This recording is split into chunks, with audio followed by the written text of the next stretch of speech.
Poison in the Colony, Jamestown, 1622. Chapter 26. When the guards come to let me out in the morning, I can barely walk. Through the night, pain and stiffness has spread into my limbs. I am still shivering, and hunger and thirst have made me weak. One eye is swollen nearly shut, and my lips are dry and cracked. I stumble and fall on the steps leading up from my dungeon. The guard helps me up, and I smile at them. As I do, I feel my lips crack and the blood seep down my chin. "What happened to her?" one guard asks. "It's those blasted spiders," the other answers. "Though she looks worse than most." It somehow gives me satisfaction to know that my body looks as bad as it feels. It makes the contrast even greater because my spirit is as light as sunshine. There is nothing that can scare me today. Nothing. The guard leads me across the fort to the church. It seems my trial is about to get underway. The men of the general court look down at their papers, glance at me, and frown. I see several of them whispering among themselves. Light glints in through the church windows the same way it does during church services. Today, these men will judge me. But I know that only my Heavenly Father is my real judge. Charles sits on a bench, staring straight ahead. I can't read his expression. It is tempting to bump into him as the guard leads me past him, so that one touch will tell me what he is thinking. I am curious. Will he rejoice if he is responsible for the death of someone he knows full well is innocent? Or did the whipping yesterday make him reconsider? One guard motions for me to have a seat on an empty bench. Governor Yeardley sits where Reverend Buck normally stands. He calls the guard over. "Did someone beat her?" he demands. "Nope," the guard objects. "We just put her in the storehouse cellar. It's got spiders." Governor Yeardley shakes his head and clears his throat. "The proceedings of the general court will begin," he says. I am calm. There is nothing that can be said against me that will be true, except that I made empty threats in anger. If these men judge me guilty, it will be based on lies. Ensign Spence reads from a written document. It is Charles's testimony against me. In a loud, booming voice, he reads, "The accused came into his room at night, sat on him, and tried to strangle him. She said she would use an evil spell to make him fall ill with the summer flux and die. She turned into a black cat and disappeared through the keyhole of his chamber door." By now I am staring at Charles with my mouth hanging open. He continues to look straight ahead, but he seems slightly worried. Maybe his fantastical story doesn't sound quite so convincing to him now that it is being read in a court of law. Ensign Spence addresses me. "Is it true that you sat on him and tried to strangle him?" I clear my throat. "I did strangle him a bit," I begin. There is mumbling among the council members. "But that didn't happen in his chamber. It happened outside in the dirt with a group of children watching the day of the fight." "What fight?" Ensign Spence asks. I show him my splint. "The one where he broke my arm. That was the day he was beating up my friend, so I—" Ensign Spence interrupts me.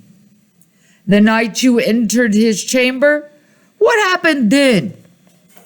"I was never in his chamber," I say simply. He looks down at his papers.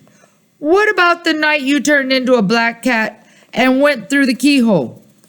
I blink. I have always been a girl, sir. I have never been anything else. There is laughter among the council members. Ensign Spence reads his paper again. He is beginning to sound annoyed. Did you or did you not threaten him with an evil spell to give him the summer flux? My throat tightens. I speak slowly. I did not threaten him with an evil spell, sir.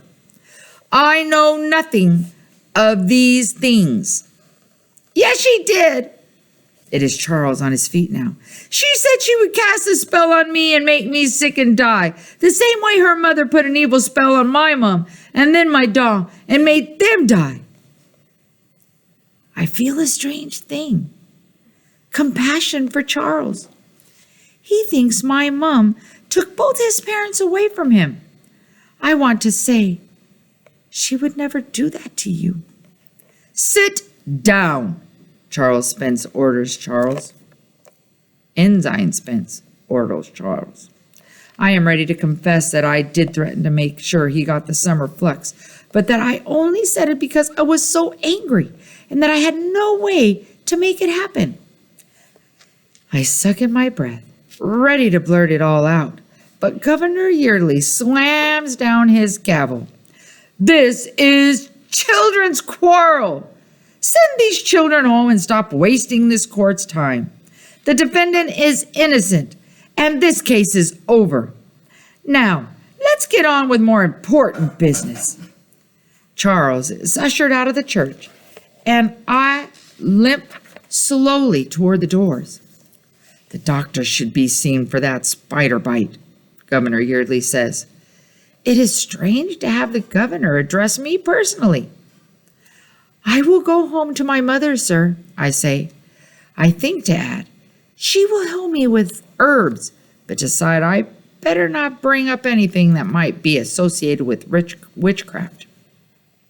As I step outside, Alice runs to me and hugs me around the waist.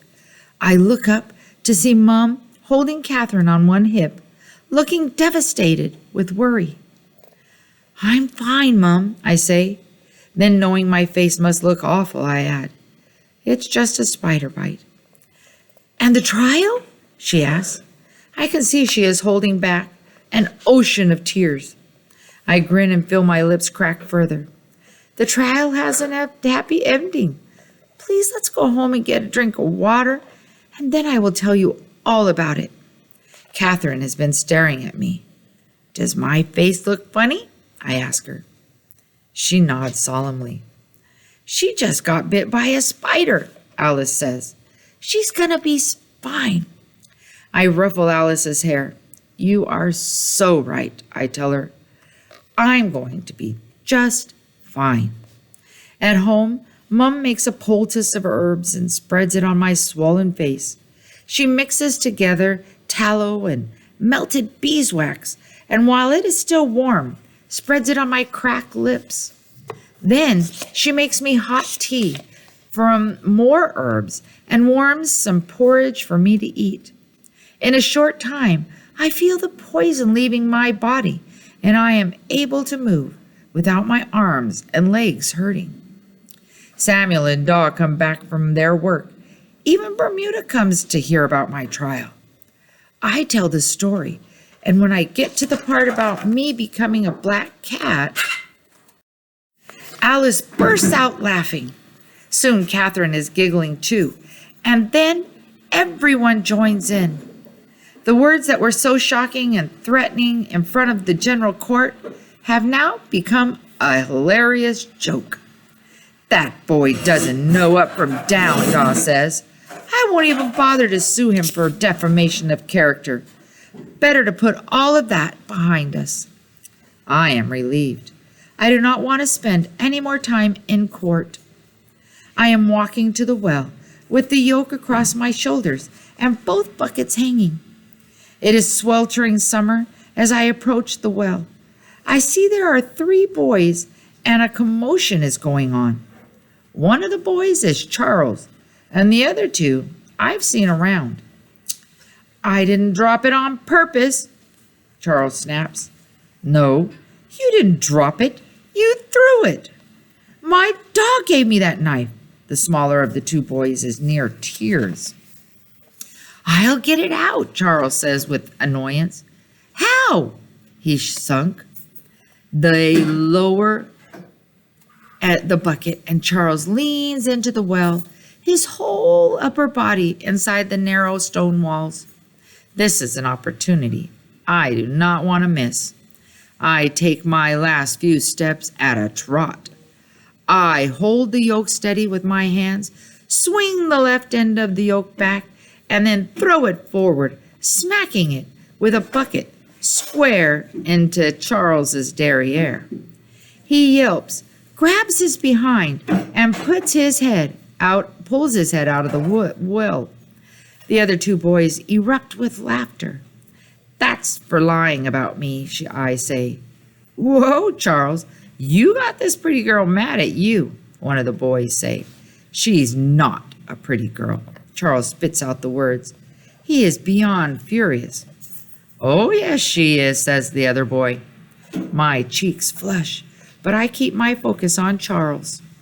Don't ever lie about me again, I say. There is no hope of getting water now, so I turn and head back home. As I walk away, I hear the boys teasing Charles about his sweetheart. From now on, if he pays me any attention at all, they will think it's because he is sweet on me rather than because he despises me. My guess is he will do his best to avoid me.